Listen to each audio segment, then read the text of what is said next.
Welcome back to Blake's Takes, everyone. Thank you for joining us for another episode. As always, with me, my co-host Garrett. Hey, guys. Today, we are going to be reviewing Kingdom of the Planet of the Apes. Yeah. Quite a title. Dude, All these every title is a freaking title. All these Planet of the Apes movies are so long, besides like the original. Yeah. Rise of the Planet of the Apes, Dawn of the Planet of the Apes, War for the Planet of the Apes, Kingdom of the Planet of the Apes. Yeah. And not to mention the old ones. The OGs, yeah, they're even more convoluted. Escape from the Planet of the Apes, Conquest of the Planet of the Apes, Battle of the Planet of the Apes. They're crazy.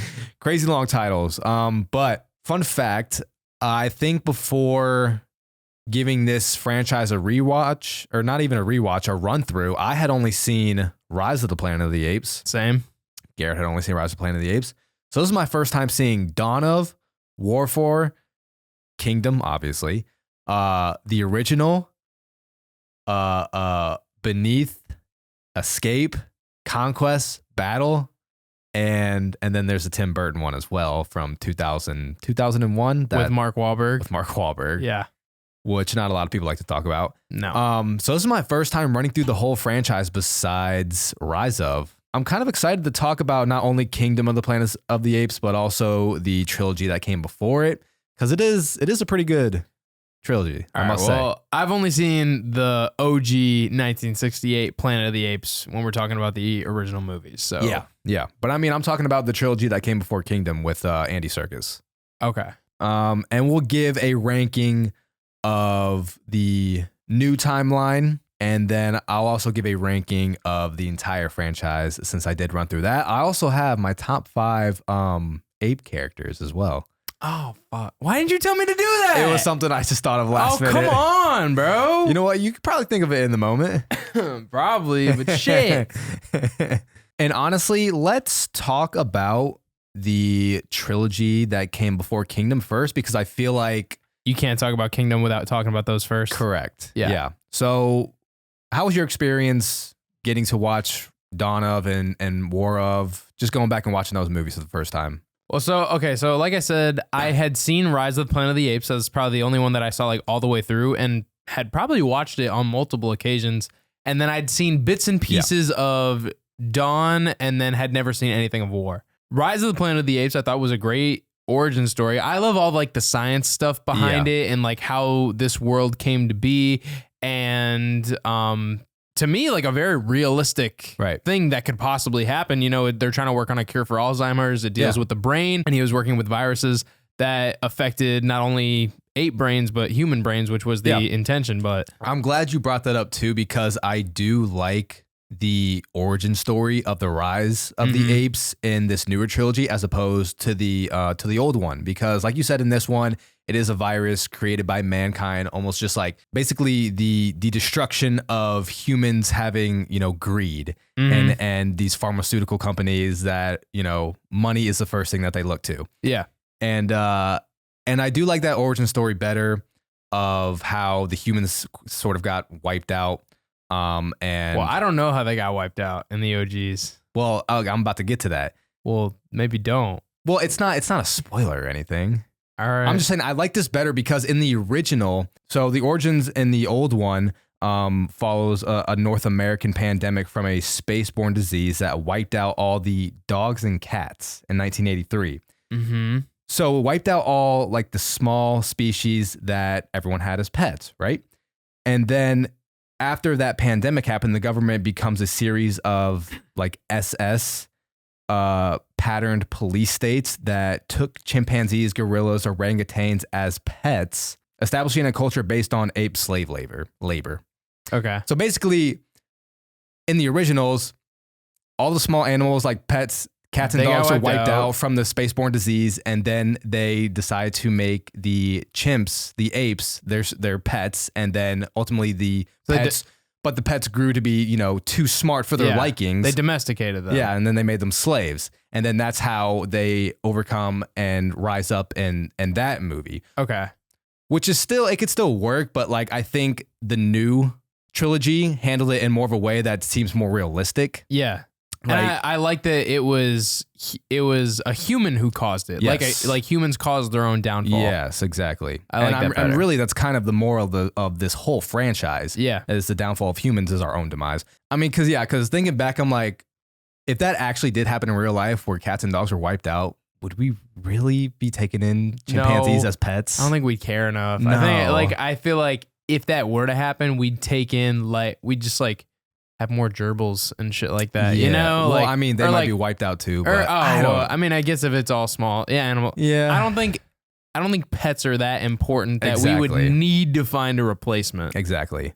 So that's what I did appreciate about Rise of when I went back and rewatched it, opposed to the original ones. Obviously, the thing that sticks out to me the most is that no scene with Caesar. Yeah. That's a pretty important scene. Not to mention the callback to the original movie with that line, "Take your stinking hands off me, you damn dirty ape." I was like, oh shit. I'm glad you watched that today. I'm at least glad you watched the original because there are a lot of callbacks throughout this new trilogy and in Kingdom, you come to realize. Yeah. And we'll get to that once we get to Kingdom. But yeah, a lot of callbacks. And that scene where Caesar says no, it still hits. Bro, I've seen it a decent amount of times, and when I'm back and rewatched it, I was like, that's still a good ass scene. That was the first word spoken. And and the fact that he said the word no, that's also a callback to the originals. I know it's not covered in the first movie, but I've seen clips of they were talking about Caesar, their founder or whatever. And he said a word that was uttered to him many times before. He said no, and then no. Yeah. Bro, that shit was so powerful. And then I came to realize when I watched the fifth movie in the original timeline, they had just created their kingdom. Like Caesar had just become king in the last few years. And that was a law that the humans couldn't say no to apes. Dang. Yeah. The second half is definitely what sticks out the most. Yeah. No, the first half is definitely a little bit slower. It's safe. It's not like the rest of the franchise, obviously, but I mean, you got to start from somewhere. It's a safe first half too. Very, surface level, like very Hollywood, CEO bad guy, that kind of thing. James Franco always be sneaking his way into these franchises. Dude, I know he did that. Spider-Man, the Wizard of Oz, Yeah, I'm like, that man needs to come back. He needs to come back to Hollywood. James Franco does? Yeah. Fuck no, he doesn't. Why? His performance wasn't that great. I don't care, man. He's also weird. He is weird, but he manages to make some good shit. Oh my God. No, he manages to be in good shit. There's a difference. But of course, we got to talk about Andy Serkis as Caesar as well. Oh, yeah, of course. I mean, Jesus Christ, the man's a mocap god. Yeah, literally mocap god. Gollum in the Lord of the Rings franchise, Snoke in The Last Jedi, and Force Awakens. Now Caesar throughout the Apes trilogy. I mean, it seems like when people are making a feature film that's heavily mocap featured, they always come to Andy Serkis for either an acting role or advice. It seems like he's got it down. For real. And I think a big part of that, especially when they're, casting him as like the lead or whatever, when they're casting him as the lead is because he's just so expressive with his face. Yeah. It probably makes it just so easy for, the CGI department to work off of that and make Caesar's face just as expressive. I guess I'll just go off of that because one thing I wrote down that I did want to talk about was like throughout this trilogy as well, Andy Serkis had never been nominated for an Oscar. I know. For an acting role. Dude, I swear there's so many categories that like need to get added to these award shows because it's ridiculous that he doesn't have one for motion capture. That I'm thinking of Fall Guy. The Fall Guy is on the brain right now, but like stunt work also that needs to be an added category.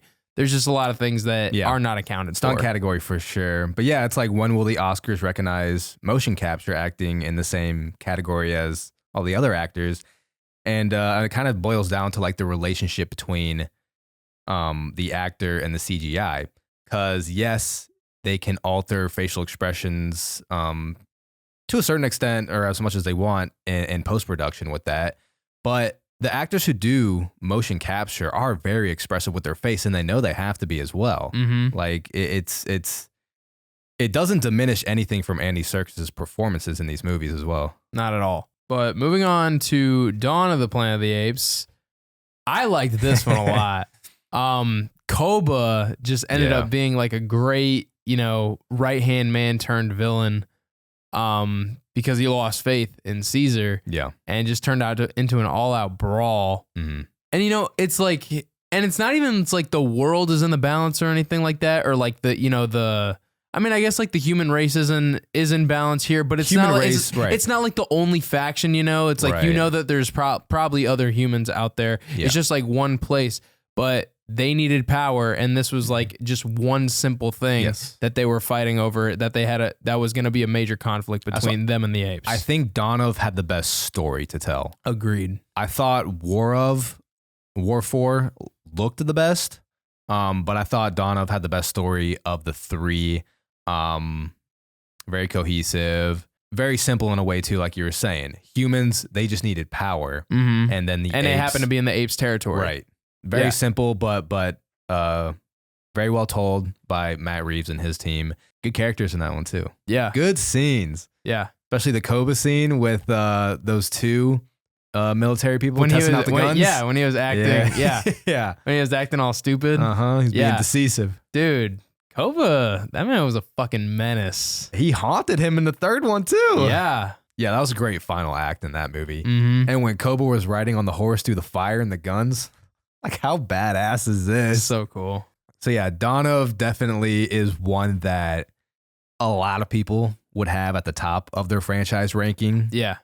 Even with the old ones, a lot of people do have Dawn of at the very top. Yeah, honestly, I really don't have many complaints about Dawn of. No, I don't either. You got Gary Oldman in there too. Yeah, I know. Gary Oldman. Okay, well, we can move on to Warren then, because, So, War for me, I did enjoy a lot as well. Mm-hmm. I thought it was a bit slow in the middle. I felt like it dragged just a little bit when they were like in the camp and everything. I don't know. I just felt like we were stuck in one place without the story really moving forward. We were just seeing like kind of like more and more examples of how they were like oppressing the apes and making them do all this manual labor and stuff, and just being abused, which I guess is important to see, but at the same time, it's like, all right, I'm sick of my hero, being down. Like, let's have him get the situation corrected. But I thought War 4 was, in a way, the most emotional of the trilogy, because I liked Dawn the best of the trilogy, but I thought War 4 was the most emotional. I thought it was the best looking cinematography wise. Beautiful shots. There's just something about seeing apes on a horse riding on the beach on that with that golden coast in the background. I thought it had the best music as well. And see, you always go to me. I literally just like never pay attention to it. I really don't. It featured heavily featured the piano for the score in this film, so it definitely stuck out to me. I liked this music the best out of the trilogy. But it was the story that I wasn't the biggest fan of. Like, it's the war for the planet. Yeah. But I never felt like the weight of that. Yeah. I never felt the weight of that, because it was this isolated group of military men that at the end of the day, the enemy that was coming after them were other humans. Yeah. It wasn't really like a war between apes and men. Yeah, no, I agree. And, you can argue that it was as well, because the disease that the humans were catching from the apes that was making them primitive was from the apes. So Woody Harrelson's character, his job was to stop that spread, even if it was a human. And, but then like use these apes to like build a barricade for his camp. I wasn't the biggest fan of that either. I feel like it could have been better if they gave Woody Harrelson's character more time to build his character, to build his character, because I don't know. I was just like, obviously he explained why he felt the way he did. And that was a good scene when he was telling that story about his son or something like that. But I don't know, maybe like, I know it's not really the style of these movies, but maybe like give us a flashback, or like maybe start the movie like showing Woody Harrelson's character and like what happened to his son or something like that. I don't know. I just didn't feel the weight of the Colonel's actions, because it just kind of felt like out of nowhere. Especially like when he, killed Caesar's wife and son off screen. Yes, off screen. Yeah, off screen. That was like the biggest part. I was like, what the? I had an issue with that. Yeah, and I was like, who the fuck is this guy who just killed our main character's family? And why did he do it? Yeah. And what was the goal? To infiltrate and kill his family and leave? Like, I was like, what the fuck just happened? That was one issue that I have, is that they just glazed over him killing Caesar's wife and son. Yeah. Like, that's a big deal. With almost like unprovoked, and too. Off screen. Yeah, and off screen.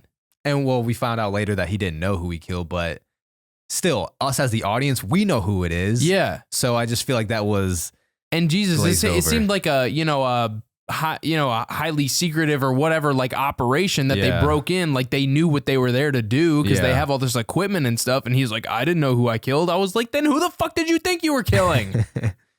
Yeah, that all happened too quickly for me. Yeah. And I would say that's probably like one of my biggest complaints about that is we just like, I didn't have enough motive at that point in the movie to understand why he just did what he did. But I mean, obviously like the journey to get his revenge with Caesar and I like that. With Luca and Rocket and Maurice, like I loved that. Nova.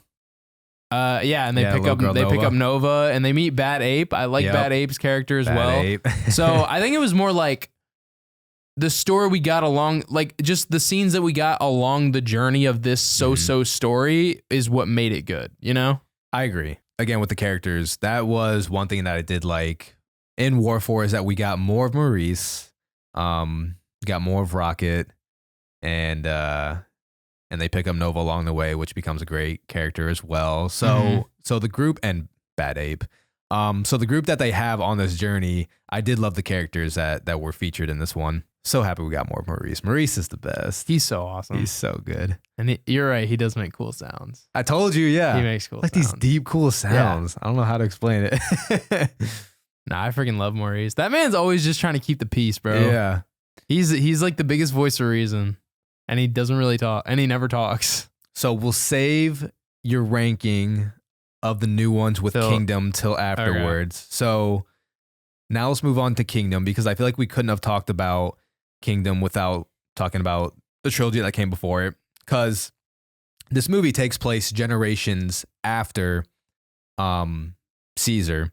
But clearly Caesar's legacy is a huge part of this movie. I think it's like 300 years, if I'm not mistaken. Yeah, 300 years. Yeah, dude. I mean, they revere him as almost like a religious figure. Yeah, like a god. Yeah. Yeah. I don't know about God, but he's definitely like a religious figure. The chosen one. Yeah. For sure. Let's call him the chosen one. Lisan al-Gaib of Apes. Okay. So, overall thoughts of Kingdom. I liked it. I thought it held up to the previous movies. I don't think it did any kind of disservice to them at all. I enjoyed Noah's character, even though he was always getting his ass whooped. Raka was probably my favorite. Was probably my favorite character of this new trilogy that we're gonna get.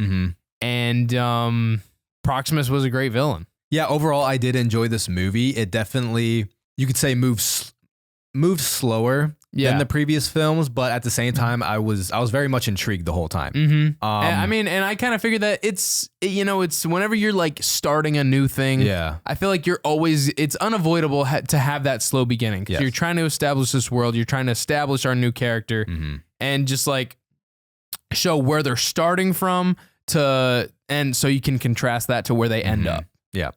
Yeah, no, I thought it did a good job at establishing this new world, establishing these characters. I thought it had some great Easter eggs and callbacks to the original Planet of the Apes movies. While I loved Proximus Caesar and a great performance by Kevin Durant, I don't think we got enough of him. By who? Kevin Durant. Oh. Durant. Bro, I swear to God, I thought you just said Kevin Durant. I was like, who? Kevin Durant as Proximus Caesar. I don't think we got enough of him for me to really feel the payoff in the end of the movie. Yeah. No, I could have used some more Proximus, man. I could have used some more Proximus. I also don't think we got enough of Raka in this movie. As much as I liked Raka, I do not think we got enough of him. I don't think his story's done. We'll get to that in a little bit. There's a turning point in the story as well that I think needed a little more depth to it, and that came with the character of May. But yeah, overall, I did enjoy this movie. I think it is actually maybe the longest Planet of the Apes movie. Is it? I think it is. So it is a longer one, a slower burning one, but I was intrigued the whole time. I think it's definitely a worthy entry within this franchise. For sure. So yeah, this movie starts out with introducing Noah, who was played by Owen Teague, heir to the Eagle clan. And we see this opening scene that I thought was a great opening sequence of him and his friends, Anaya and Suna. I think Suna. Where they have to collect an eagle egg. Eagle egg, yeah. Eagle eggs don't give me powers. Is that why that was in your head earlier? No, it wasn't actually. These eagle eggs don't give me powers. They give me no nutrients. It's Nacho Libre. You better know that. And that was a very cool sequence of seeing them trying to collect the eagle's egg from high up in the mountains. Great introduction to their clan and what their culture's like. Yeah. And it's in this opening sequence as well that we get a glimpse of what we can assume is a human character. And again, another callback with the Forbidden Valley. You know, there's a boundaries for these apes, and there's a forbidden point that, you know, they're not allowed to cross. They don't even know why. But yeah, just overall great introduction for our characters, great introduction for this family. Interesting Eagle clan. Yeah, I thought that was very interesting. Odd about the culture. I was like, oh, they have like a whole eagle, the eagle master and all that. That was interesting. I was like, what role do the eagles play with them? Like, you know, like what kind of significance does that have to them as far as like, what do they use the eagles for? Are they just like another, are they more like a pet, like a companion? And it's like, or is it, and it's just like a status symbol if you have one? Right. Or, and like, how's this going to come into play later in the movie as well? Yeah. I mean, honestly, with the whole eagle thing, I was like, there's no way this doesn't come back later. Like, so, and before, almost like inauguration day for Noah with his little eagle egg, he was trying to catch a Nova that had broken into their food hut. Well, we don't know that they're Novas yet. True. From the audience's perspective. Oh yeah. Well, it's a human. Come on, we knew. You're saying we didn't know Nova? Yeah. Okay. It's a human. That's what we know at first. All right. Yeah. But he was tracking a human that had broken into their food hut where they were like smoking fish or whatever, and in the process of trying to capture the human, breaks his egg that he had just climbed very high to get. Yeah, almost died from it. So because of this, it leads him to go out into the middle of the night to go get another eagle egg because his dad is the eagle master. And he doesn't want to disappoint his dad. No. Just like all of us. But instead, he runs into Proximus's army and soldiers. Yeah. And it seems like at this point, too, that even their clan doesn't know that there's others like them out there. But yeah, he runs into this situation that he finds himself in where Proximus' army is beating the shit out of someone from Noah's clan. Yeah. That was like their guards. Yeah. Led them back to Noah's clan settlement, burn down their village, and take Noah's clan as prisoners. And then, this is essentially how the hero's journey is set for Noah. Yeah, and also his father got killed. Let's not forget that. Yeah, let's not forget that. That's a big part of a hero's journey. Yeah. Someone's got to die. I'm not going to lie, though. Noah was putting up a fight in that eagle's nest area. Yeah, he was. Dude, like, I was like, bro, you did the best you could. I mean, it's a freaking gorilla. Like, what are you going to do? But I think this is actually the best part of the movie, which is where Noah goes on his journey, which I feel like those journeys are kind of always the best part of these Planet of the Apes movies. It's just kind of interesting to see like the world lore and the environment that it's building. Were you surprised when you saw the tasers though? No, I wasn't surprised. You weren't surprised? I wasn't surprised because, like, I mean, you're like 300 years later, they're gonna have some kind of technological advancement. But I was like, if these apes are anything like Caesar was at his time 300 years ago, I'd assume these apes would be vastly intelligent. I don't know about that intelligent though. I mean, like, Noah's tribe didn't have anything like that. And we find out later that the only reason they did is because a human made it for them. Yeah, I don't know.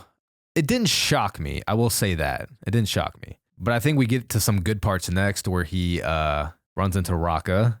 And obviously Raka kind of reminds you of Maurice. Oh, of course. I mean, yeah, he's an orangutan. Yeah. Rocco was great, though. Raka was really great. I mean, everyone needs a Raka / Maurice in the crew. Mm-hmm. Just someone to give you some wisdom and advice. And he followed like true to the words of Caesar. So it is interesting that Caesar's words really do come into play all these years later, and how they can be misinterpreted, just like religion nowadays can be misinterpreted. It was very interesting to see that, how Raka, like, actually he knew Caesar's words. He was educated on it. He could read and write, and he had those books, but was Caesar out here writing books? I was like, honestly, I was kind of expecting like some like scrolls or something from Caesar to document his time when he was around.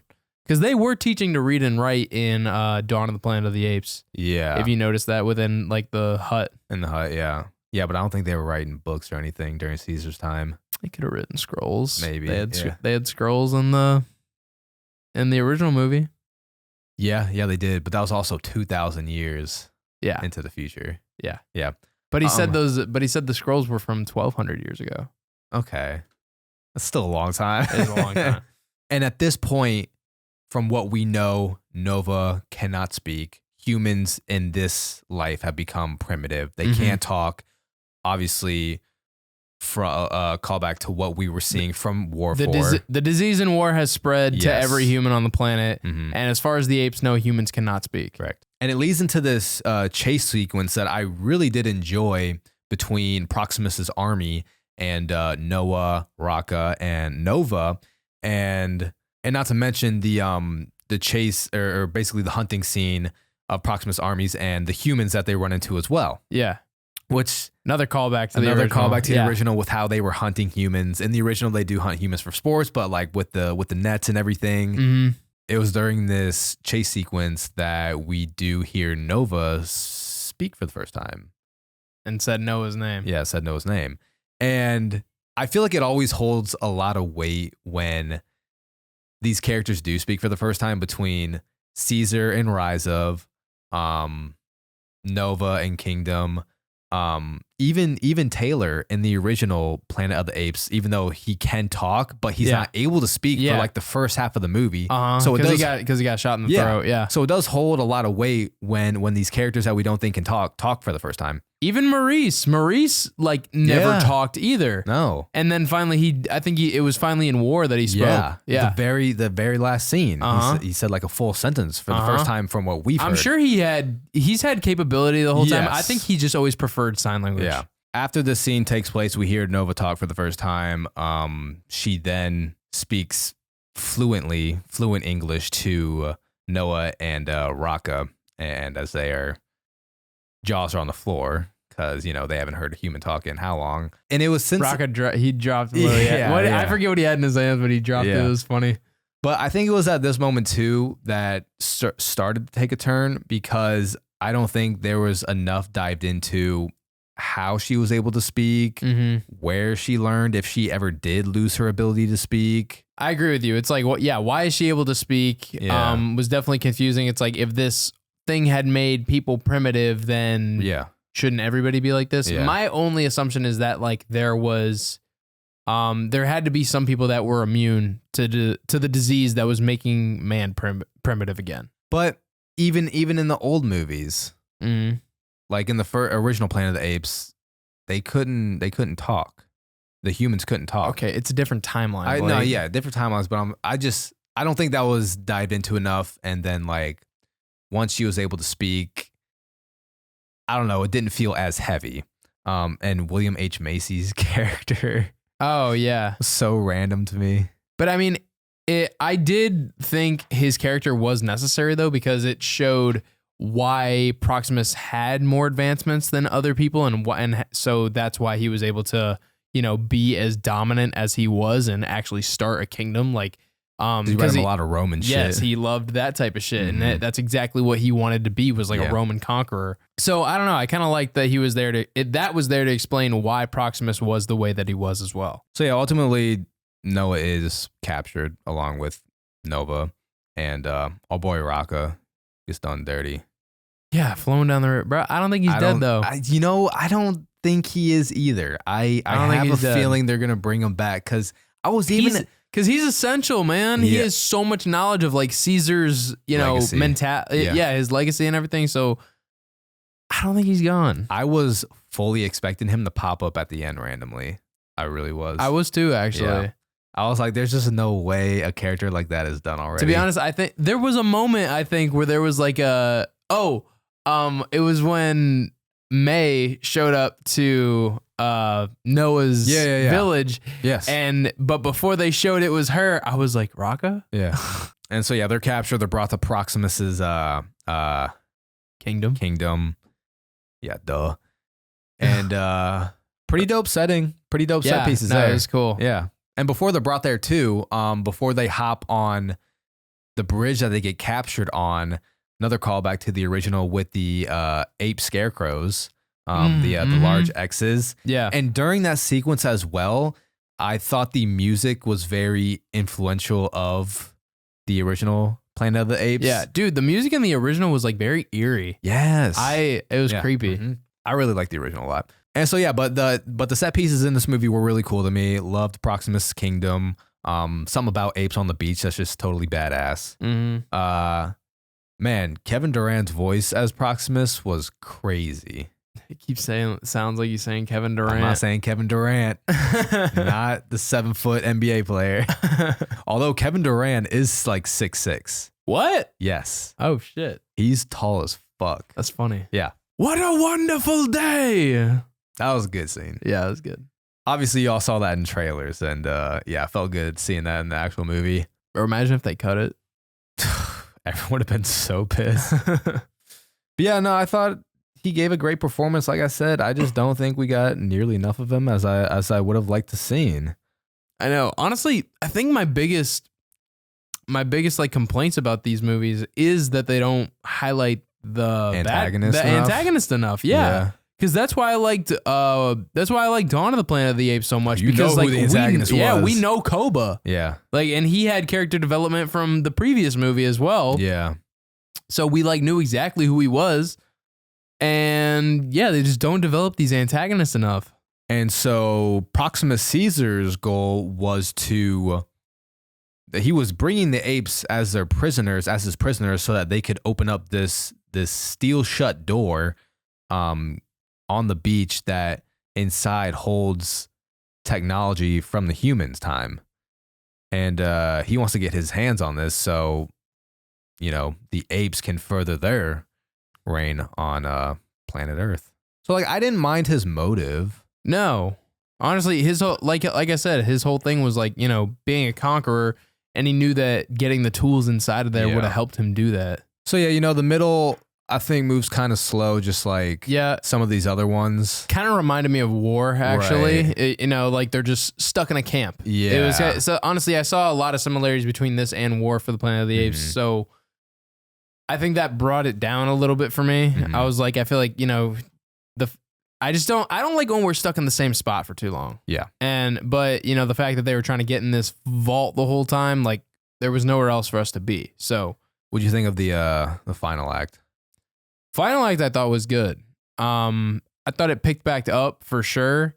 Felt maybe a little too quick though. A little bit too quick in the sense of there wasn't a huge payoff because we didn't get enough time with this antagonist. Yeah. I will say though, that whole fight between Noah and his enforcer, his big gorilla guy. I don't know his name or whatever, but that was cool. How Noah had to outsmart him and get him trapped so that he would drown. I thought that was better than the final fight between him and I did too. No, I like that better. To me, that felt like it had a better payoff because that's the guy we were seeing the whole time, chasing him down. Yeah. Yeah. I thought that had a better payoff than the final battle between him and Proximus. And again, this is where the Eagles came back into play. Yeah. Where he called the Eagles to attack Proximus and having him fall off the ledge. Uh-huh. And I knew that would come back later in the story, but I also would have loved to see Noah just pummel the shit out of him. Yeah, I didn't get a sense of like a heroic triumph from the birds doing the work for him. Yeah. You know what I mean? But maybe that's Noah's kind of character. They don't want him to be too similar to Caesar because Caesar was like dominant physically. Yeah. And that was like kind of how he proved his strength. But maybe Noah's is going to be more like psychological. Pacifist. Not a pacifist, but he just is a better strategist or something like that. And yeah, May was only in there for one thing, it seemed like.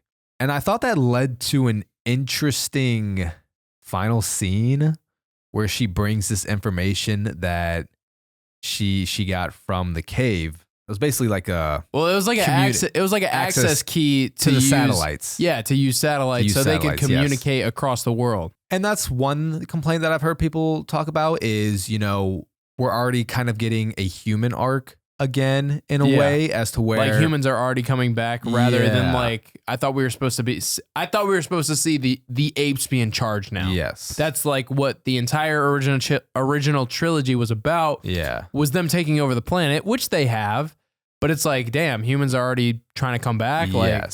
Yes. And there seems to be a lot more humans that can talk. Yeah. That again isn't really explained at all, which I'm sure they're going to dive into that. At least I hope they would. Right. Into these next movies. Because they're planning on, I think, making like 5 more. Oh shit. Yeah, 5 more. I think they want to have 9 total in this newer trilogy. Good Lord. In this newer timeline. So I think they're gonna make 5 more projects. Well, that would be 8. Like 5 more after this. Yeah, 5 more after this. So hopefully they dive into that more. Overall though, I think this was a worthy entry. I enjoyed it. I was intrigued in the story. For sure. But I do think some things fell flat for me. All right, I'm going to go over this real quick, though. But these are the Easter eggs and references to the 1968 Planet of the Apes and Kingdom of the Planet of the Apes. So number 1, the baby doll, like I just talked about, that same doll that appears in the end of Planet of the Apes and says mama as well. 2, we have the ape scarecrows, large X's that signified the borders to the Forbidden Zone. 3, Caesar's symbol throughout this film can be seen, which becomes synonymous with his tribe. 4, the Forbidden Valley, territory that is off limit to the apes. We hear that talked about in Kingdom and obviously in the original films. 5, I don't know if you noticed this, but Noah's scar that he had resembled Caesar's scar in this film as well. When Noah received that battle scar from the taser on his chest, it was in the same spot that Caesar had his birthmark. And it resembled Caesar's scar. I did not know that. Yeah. 6, Fort Wayne, Indiana. In the end of Kingdom of the Apes, it reveals that some humans, like May, have survived, and their mission is to reestablish communications with those other communities. And one of the confirmed settlements is Fort Wayne, Indiana, which is where Taylor is from in the original movie. Yep. 7, Nova. There have been 3 human characters called Nova. This is a name that they call women in Caesar's era, referencing to Nova and War of, and famously Linda Harrison's character in the original film as well. Yeah, dude, I think I have a new celebrity crush, honestly. Well, the old one? Linda Harrison. Yeah. I was like, oh, shit. And then 8, the human hunt scene in Kingdom of the Apes very much resembled the human hunt scene in the original film as well, with the tactics that they used to capture these humans. And like I said earlier, during those sequences as well, I thought the music was very influenced by the original, just that whole scene in general. All right, so now that we've talked about Rise of, Dawn of, War of, and Kingdom of, I'm curious to see some rankings here. So I'm going to give a ranking of the whole franchise. Rank this new timeline in the Planet of the Apes movies. All right. At number 4, I have Rise of. Rise of. Okay. At number 3, I have Kingdom. Okay. At number 2, I have War. Number 1, I have Dawn. I'm kind of shocked you had Rise of last. I know. I kind of was too, but I did... honestly, like just going through it, that beginning half does take a minute to get. It's an origin story. I know that. And believe me, I know that. And that's like not to say any of these are bad. No, they're not. None of these are bad movies. Yeah, none of them are bad. I don't know. It takes a minute to get going. Just like Kingdom. They both take a minute to get going. I guess I just like in Kingdom, we're already like in this Planet of the Apes universe versus like the original one is just getting started. Yeah. And it's just a lot of like for the first half of the movie, it's a lot of like labs and shit. Now, and it sucks with that too, because I think Rise of has like one of the best scenes in all of the entire franchise, and that's when Caesar says no, and when they finally rebel and like they're going across the bridge and everything, and Buck taking down the helicopter. Like it leads to a hell of a climax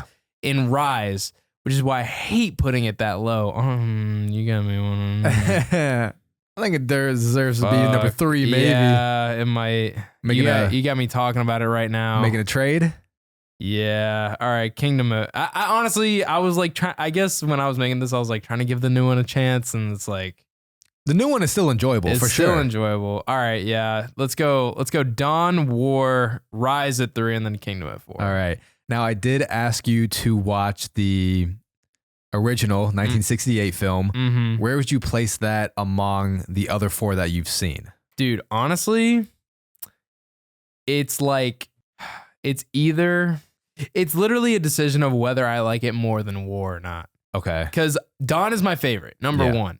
But I did enjoy the original a lot. Right? It's like a very psychological, philosophical movie. I thought it has great buildup too. It does. And then that twist at the end, bro. And see, and I feel like I knew that in my head too. I was like, I know this takes place on Earth, right? Yeah. And I was like, but he just kept saying alien planet. Like he was convinced he was hundreds of thousands of light years or whatever away from Earth. I was like, oh, I guess it is on an alien planet, and these just like look like. And then I was like, holy fuck, this is here. Right. And I it's funny, I knew that going into watching the original as well, but it still has such a great buildup to where it still has a huge payoff for me, who even knows how it ends. That shit, and that's like your classic, I know it's not a 70s movie, but that's like your classic 70s sci-fi ending. Like, no, like it's just like, there's like the big twist. And I mean, that was like a lie the whole time. At the time when it came out, what a fucking plot twist. If I had no fucking idea and I went into that, I would have been like, mind fucking blown. Mm-hmm. Like, I honestly like want to put it at the number 2 spot below Dawn. So Dawn, original, War, Rise, and then Kingdom. Okay. I can vibe with that. Yeah. Yeah. That shit was really good. However, I do want to say this though. As much as I love these movies, there is one thing that will always bother me about like the realism of it. There is no gorilla that is riding a fucking horse. The horse would die. His back would snap in half. You were telling me this the other day. They're like 500 pounds, dude. Yeah. They're 500 pounds. Like Caesar, sure. But then that's fine. When Maurice hops on a horse. Yeah, Maurice hops on a horse. Dude, the gorillas ride horses. Yeah. There's no way. There's no way. They're dead. Like they could have at least gotten like some big ass bulky horse, like a maybe if they made like a gorilla specific horse. Yeah, something like that. Like if they said like, okay, gorillas can ride horses, but we're only gonna have them be like, what do they call like draft horses? The one just like the big heavy class ones. I'm like, okay, all right, I'll buy that for the moment, but it's like. But I know in reality, even they couldn't handle a gorilla on their back, but they could have tried. Yeah, because what do gorillas usually weigh? Like 500 pounds. I was gonna say like 800. Dude, they're so huge. I'm gonna look it up right now. Okay, not 500, but silverback gorillas typically weigh between 300 and 430 pounds. Okay, but also if you look for like any like horseback riding tours or whatever, I think they have like they 100% have a weight limit of like 250 or something like that. Really? Yeah. There's no way a gorilla is riding a horse. That's the one thing that bothered me every time I saw a gorilla on a horse. Come on, man, it's sci-fi. I don't care. It's a regular ass horse. Also, I did think about that too in the original though. when he saw horses, wouldn't that kind of like clue him in that this is Earth? You know, there was a few things like you took your helmet off and you noticed that you weren't struggling for air. You could immediately breathe. Yeah. Yeah. I mean, like maybe they knew they were going. No, see, but they didn't even know exactly which planet they were on. Who, the apes? No. The humans when they landed. They were trying to figure out what planet they were on.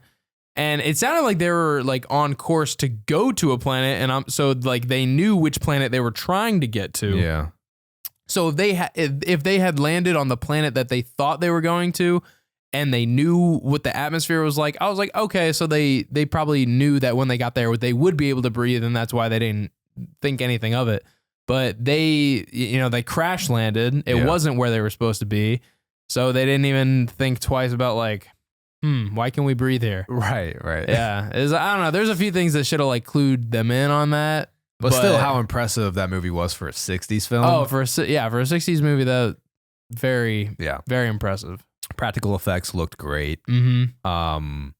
Yeah, most of the apes, like when they were talking, it looked good too. Yeah. Uh-huh. I think the only ape where his lips looked off more than the others was Dr. Zaius. His was like not as good as the rest of them, but for the most part, it was really good. And have you seen the promotion costume designs that they've had for Kingdom, where they've had those humans and apes? I did see that. Those look fantastic as well, that are riding around on horses around like San Francisco, New York, or LA. No, I saw that. Yeah. And it almost has people wanting to see maybe another practical version of this movie. Yeah. Obviously, with how great the visual effects look in these films, that's they're not going to happen. No, they're not going to do it. Yeah. But it would be interesting to see because how well they could do it. If they attempted it. Yeah, visual effects. Let's talk about the CGI before I get to my ranking for these movies, because none of the Planet of the Apes movie have won Best Visual Effects at the Oscars, which is crazy. And it is crazy. Not to mention how amazing they look for how much they cost as well. And the detail, like the hair, the snow on the hair in War For. Yeah, you always say War of. I'd always say War of. But yeah, the details in these visual effects is unreal. Because in 2012, the winner for Best Visual Effects was Hugo. Now, and then in 2015, when Dawn was nominated for Best Visual Effects, the winner that year was Interstellar. I'm like, okay, I get it. Yeah. I get it. And in 2018, when War For was nominated for Best Visual Effects, the winner was Blade Runner 2049. So you got some tough matchups there. Yeah. But with how well, I feel like they deserved one of them. They deserve one for sure. Yeah. Not to mention, like, there's been no drop in the quality whatsoever with these visual effects. 'Cause we've seen a drop in quality within franchises of visual effects over time. I mean, we've seen a drop in Marvel over the years. Exactly. Not these. If anything, it just keeps getting better. Yeah. All right, let me get to my ranking of the franchise. I actually posted it on my letterbox today, so let me get my letterbox out. Oh my God. So here's my ranking of the entire Planet of the Apes franchise. In last place, not a hot take at all, I have the Tim Burton Planet of the Apes that came out in 2001. You'd probably see that at the bottom of everyone's list. Makeup looks great, but man, I don't know how Mark Wahlberg always wither his ways into these franchises. Who does he have blackmail on? I don't know, man. Number 9, I have Battle for the Planet of the Apes, the last installment within that original timeline. Almost felt like one of those movies that you would walk into your grandma watching at full blast when you go visit her as a kid. Totally reminded me. You know how we'd walk into Nana's house and like there was some old Western always on every full volume? I kind of miss those days. Yeah, she was a Clint Eastwood fiend. Was she? I think so. I mean, I feel like I saw Clint Eastwood on there all the time. That's funny. Number 8, I have Beneath the Planet of the Apes, the direct sequel to the original. And basically the first half of this movie was a rehash of what happened in the original. And then the second half of this movie just gets batshit crazy. I can't even really explain it. You just got to watch it for yourself. Okay. One of the wildest endings I've seen to a movie. And they decide to cast a co-star who looks exactly like the star from the original movie, who was also in this movie. You know, white people. All right.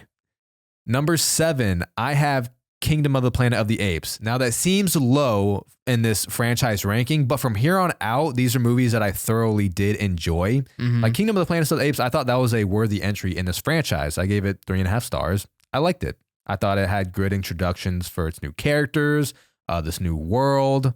It was just a matter of I like these other movies more.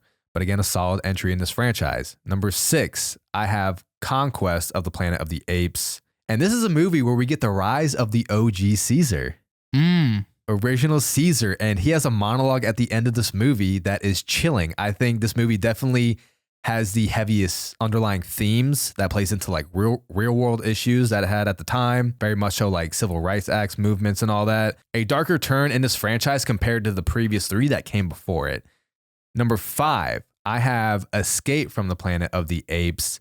And 2 main reasons that this is at number 5 is just because of Zira and Cornelius.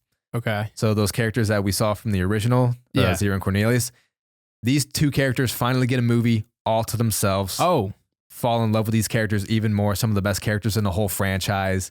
And this is which installment? The 3rd? This is the 3rd one in the original timeline. Okay. And in this one, Zira and Cornelius, they end up on present day Earth. So we get a whole different spin of like the same story just from Zira and Cornelius's point of view as opposed to Taylor's point of view in the original. Yeah. One of the more funny movies in this film as well, but it has a dark ending, which shocked me, but very enjoyable movie. Number 4, I have War for the Planet of the Apes. Dang. Think that's low? I don't know. I know Rise is above it now. Surprisingly, I would say this is the most emotional of the newer trilogy that we got. Like I said, the most beautiful looking of the trilogy as well, with the cinematography, best music in this trilogy. Obviously, it was great seeing Caesar's journey come to an end as well, and to a successful ending. It was a really good conclusion. It was. I just had some issues with the story. Not enough of our antagonist, and I thought it glazed over some things like the death of Caesar's son and wife off screen. Number 3, Rise of the Planet of the Apes. And from what I've seen on like Twitter and in the film talk realm, this is a hot take right now. This is a hot take. Rise of has kind of been getting shitted on lately.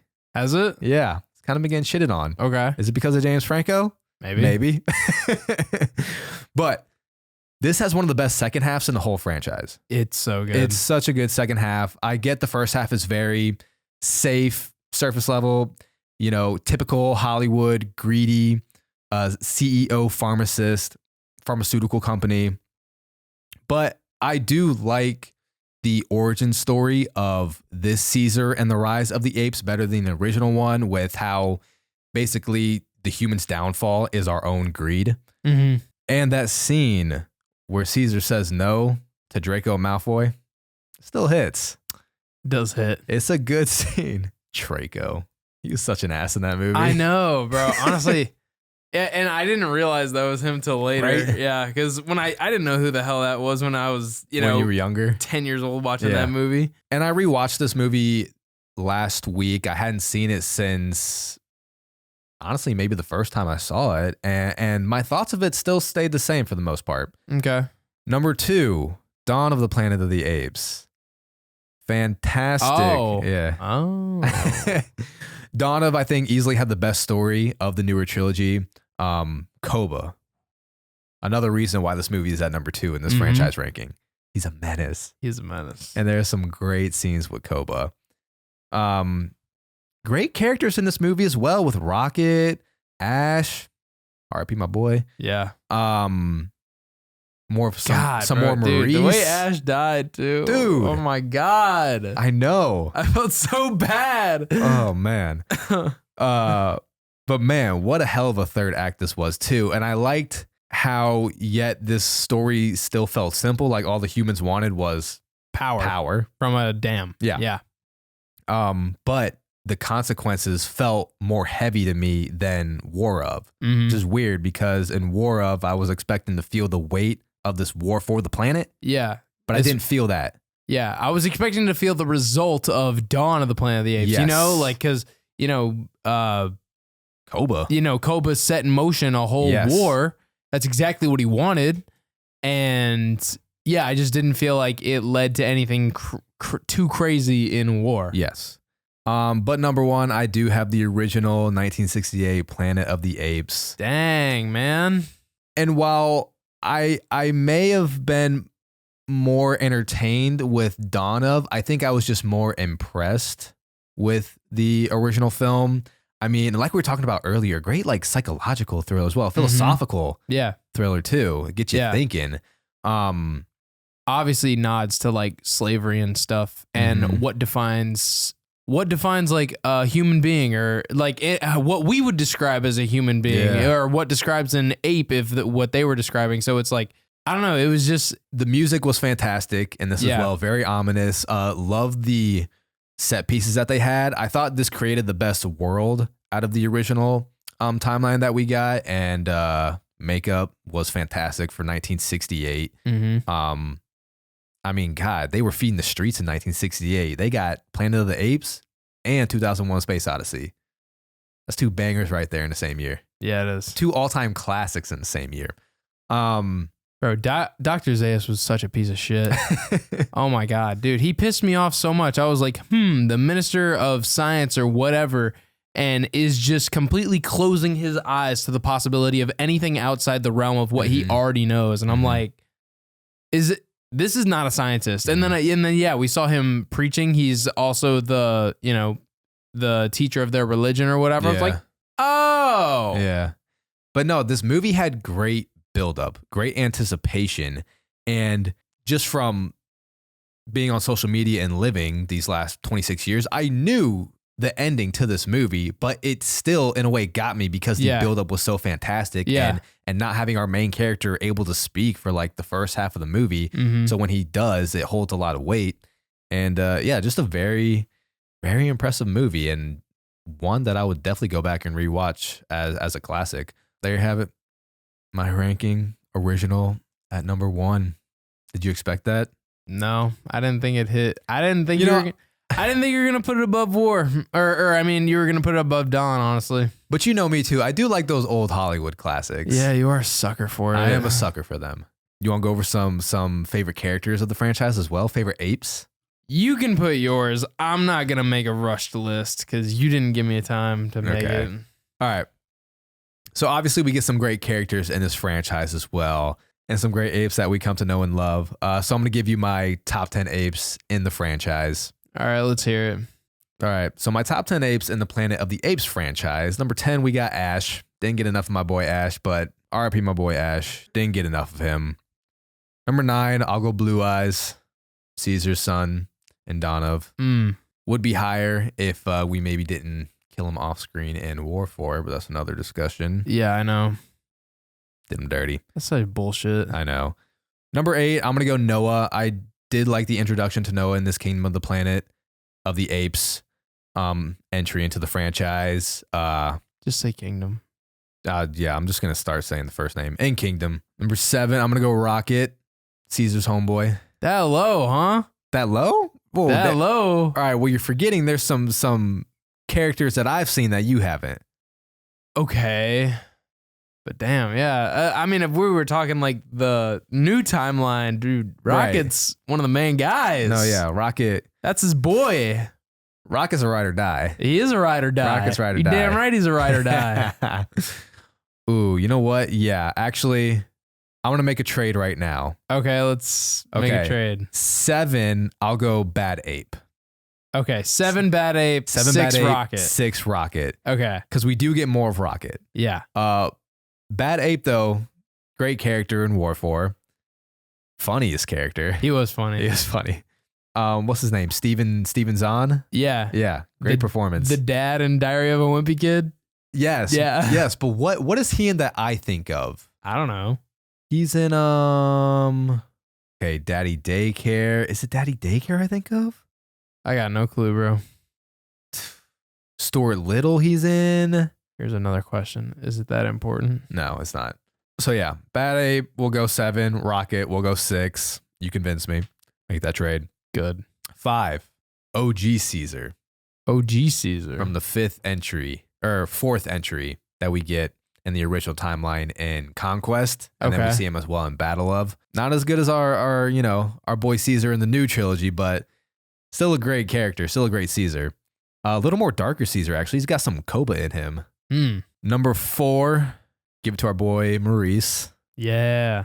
Obviously, Maurice was going to make the top 5. Bro, Maurice he's goated. Number 3, we'll go Koba. Number 3, Koba. Number 3, Okay. Koba. I mean, Yeah. I think it's safe to say. Yeah, bad character, but great villain. I think it's safe to say that he's the best antagonist we get in the whole franchise. yeah. I think so. Oh, no, he's definitely Yeah. the best antagonist for sure. Number 2, this is going to be a package deal. We're going to go Zira and Cornelius. Why are they a package deal? Bro, those two were a package deal. They're basically the same person, honestly. They're literally with each other in like every scene they're in. Yeah, they are. And not to mention, we get Escape from the Planet of the Apes, which is their movie, which is fantastic, and we get to fall in love with their characters even more. Some of the best of the original timeline that we get. And number 1, I don't think you can really have anything else other than our boy Caesar. All right, solid list. I haven't seen the originals, so I can't really. Well, you've seen the first one. I've seen the first one, but yeah, I can't. Kind of hard to just go off of that. Right. Nah, OG Caesar, he was a G. He was a G too. But alrighty, folks, that's gonna do it for this review of Kingdom of the Planet of the Apes and where we would put this entry in the franchise. Still a solid entry. Mm-hmm. An enjoyable movie. I know people have been really divisive on this one. I think I've seen people that are very underwhelmed by it, giving it 2 stars. I've seen people that have thoroughly enjoyed it and giving it 4 stars. Yeah, I gave it 3.5 stars. What'd you give it?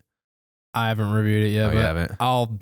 I would probably stick around there. Around there, yeah. Yeah. But I think it's definitely a movie worth going to see, considering that they are moving forward with making 5 more of these films. So No, I think it sets up a good it start does. to the next, It does. movement with this entire thing. Yes. So it is a good setup. And overall, it's been a very, very consistent franchise when you look at it. probably one of the most consistent that I've seen. Probably. Honestly, it gives me like Harry Potter consistency vibes. Okay, we're like, yeah, I could see Do that. you see what I'm saying? Because there's some Harry Potter films that I think are fantastic, but they don't like change my world. You know what I mean? Yeah.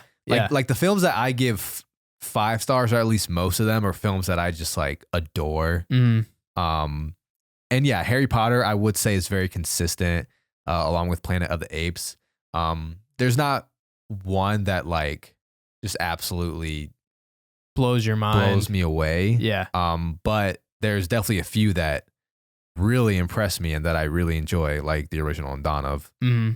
So yeah, it's a fun franchise to go through. This is my first time going through the whole franchise. Been a lot of time watching movies recently. 3.5 out of 5 for me and Garrett for the entry for Kingdom of the Planet of the Apes. Let us know what you thought of it. Let us know if you were underwhelmed or if you enjoyed this movie.